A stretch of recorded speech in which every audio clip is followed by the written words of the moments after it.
ever feel like you can understand English just fine until you need to actually speak it? Yeah. Like you said it yourself. Reading English, no problem. Watching movies, piece of cake.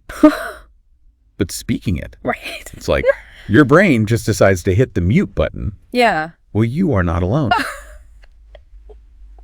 We got a ton of messages about this very thing. So that's why we're doing a deep dive into why this happens and, more importantly, what we can do about it. It's so common, and it actually goes back to some really cool brain science. Okay, so tell us more about that. Is there like a scientific reason why it feels so much harder to speak English than to understand it? Yeah. You know, it really is all about how our brains process language. There's a big difference in the brain between just getting what someone else is saying, you know, understanding it, and then actually finding the words yourself to speak. Okay, that makes sense. So it's normal to feel stuck. Absolutely. It's like I can read a recipe and kind of understand it, but actually putting all those ingredients together. Right. And making it taste good, that's a whole other thing. Exactly. And part of it is understanding why this is. So when we're listening to English, our brains, they're mainly trying to decode what we're hearing, like figuring out the meaning, kind of like a detective, right?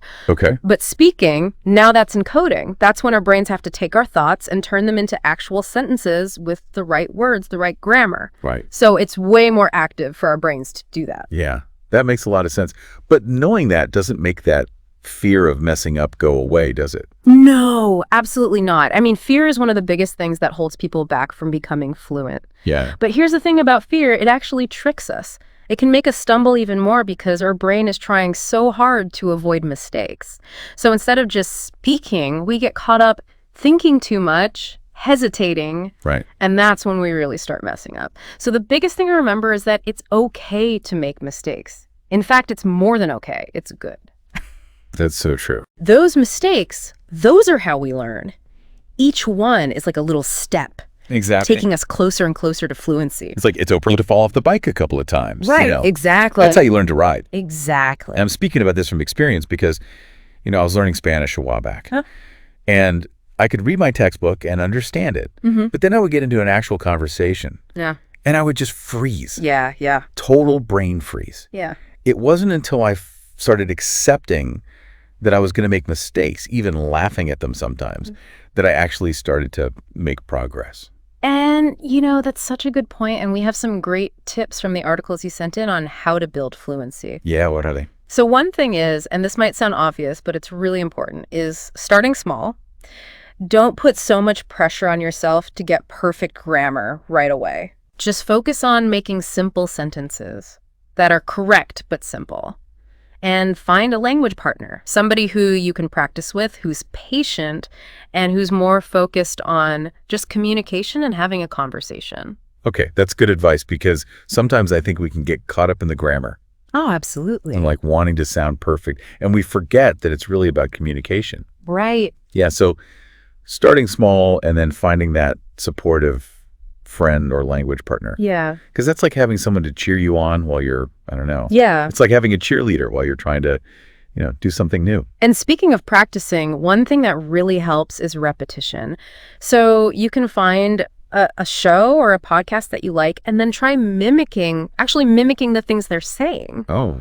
It might sound kind of silly, but it really helps your brain internalize the natural way English sounds. Oh, that's really interesting because one of the articles we were looking at mentioned that our brains are like sponges and that we soak up patterns. So if we're hearing it and then repeating it, our brain is starting to really learn it. Exactly. That's a cool. Well, it's like learning a dance move. I mean, you're not going to get it on the first try, are you? But you keep practicing it. Right. And eventually it just becomes natural. It becomes part of you. That's so true. And the best part is you can do this in your own home.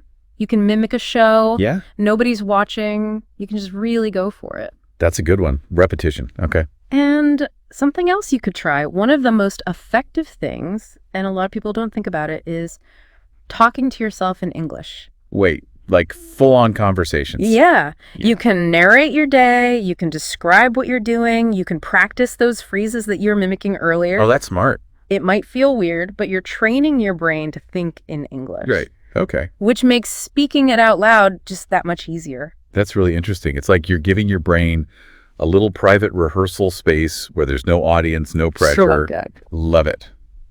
Okay, so we've got start small, repetition, and talk to myself in English. What else? And, all this plays into this idea of immersion, right? It's not just about watching TV, although that can be fun too. Yeah. Maybe there are language exchange events in your city. Oh, yeah. Or listen to a podcast about a hobby you have in English. That's a good one. You can even narrate your day, even just while you're doing your everyday things. Oh, yeah. But you do it in English. It's like you're giving your brain a constant workout. But in English, what about you? What's a show that you like that you think you could mimic? Ooh, that's a good one. I'm going to have to think about that. Yeah, it's fun. I already have some ideas, though.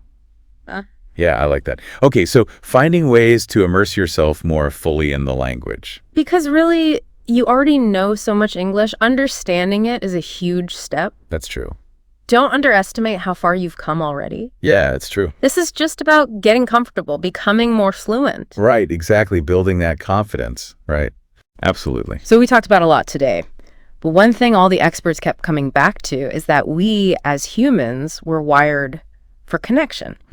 So what if the real key to unlocking your English voice isn't just about the mechanics of the language, Right. but about finding your community, your people, the ones who will celebrate every step of your journey. Absolutely. So that's something to think about as you continue on.